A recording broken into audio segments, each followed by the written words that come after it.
I work at a mental asylum. Everyone here is sane, happy, and perfectly healthy. I applied for the job on a whim. It was one of dozens of government listings. Anything that paid better than what I was making. Most of them I barely remembered applying for. So when I got the email back, I had to reread it twice. Patient supervisor, private mental facility salary, higher than expected, almost 4 times higher. I accepted before I could talk myself out of it. A few days later, a letter arrived. No company branding, just an address, a time, and brief instructions. Report to Bradley, facility entrance. Role, patient supervisor, handover. I pulled into the parking lot for my first day yesterday. It was a gray Friday morning, and the sun was just starting to emerge, casting an orange glow over the large building. From the outside, it was exactly what you'd expect. Brick walls, tall fences, cameras, tight security. The kind of place you don't accidentally wander into. John? A man in his late 50s stood there in a dark blue uniform. "I'm Bradley," he said, shaking my hand. "You're taking over from me." He glanced up at the building and sighed. 30 years and I'm done. This time next week, I'll be on a beach with the missus, cocktail in hand. I chuckled as we walked inside. The moment I stepped through the glass doors, I stopped. The inside didn't match the outside at all. Polished floors, purple carpet, marble reception desk. Quiet and very expensive looking. It looked more like a hotel than an asylum. No shouting or chaos to be seen anywhere. "Most patients are still asleep," Bradley said, as if reading my thoughts. "You'll see more later." I followed him down the hall. The metal doors at the end had been wedged open with a shoe. He pulled them open and they slid apart. "Your job's simple," he began. "You get assigned 1 patient a week. Follow them, observe, report anything concerning." "Like what?" He shrugged. "Honestly, nothing ever really happens." I raised an eyebrow skeptically.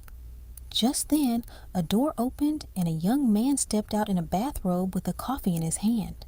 He couldn't have been older than early 30s. He had dark hair, still damp like he'd just taken a shower.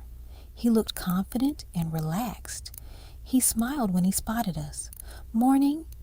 I leaned slightly toward Bradley. "Is he staff?" Bradley shook his head. "Patient." I stared. The man approached, eyes flicking briefly to Bradley. For a split second, he looked confused. Then Bradley grinned. The man's expression snapped back into place, as if a switch was flipped. He smiled again and held out his hand. "Tavian," he said. "Call me Tav. Good to meet you." I hesitated. Bradley chuckled, and Tav laughed. "Oh, come on," Tav said. "I'm not going to rip your arm off. I started. "Not all of us are running around in straitjackets, you know," he added casually.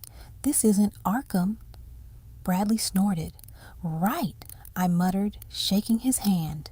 His grip was firm. When lunch came around, we entered the cafeteria. It looked more like a mini Michelin star restaurant than a hospital lunch hall, the kind of place that served a droplet of food in the middle of a huge plate.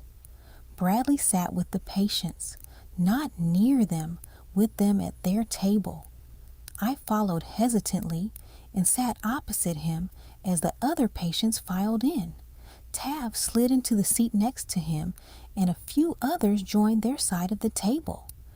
Tav was now dressed in a sleek black Nike running top and joggers, like he'd just finished a morning workout. "So," Bradley began, "what did you do before this, John?" "Office job," I said. "Admin." "Ah, the 9 to 5, said Tav nonchalantly, cutting into his steak. "Used to work in insurance, I get it." Just then, a young blonde woman sat beside me. She looked between me and Bradley curiously for a second, then a smile spread across her face as she turned to me. "Bryony," she said, offering her hand. You the new supervisor?" I nodded, shaking it. She was wearing an Apple Watch. She glanced at Tav across the table and they grinned at each other briefly. I noticed it, but I didn't understand it. Then she turned back to me. "Someone's got to replace him," she added, looking towards Bradley. "He's getting old." Everyone laughed, and the conversation drifted to Bradley's retirement plans. It felt far too normal, like lunch with coworkers, not mental patients. The tour with Bradley continued after lunch. Doctors in white coats nodded at us politely. I wasn't even sure who was a patient or who was staff. There were no gowns, no medication carts, no restraints. The common room had a fireplace and a huge plasma screen TV. Just people lounging around and chatting. It felt like a resort. By the end of the day, I didn't know what to think. Bradley handed me a folder and a small remote with a red button on it.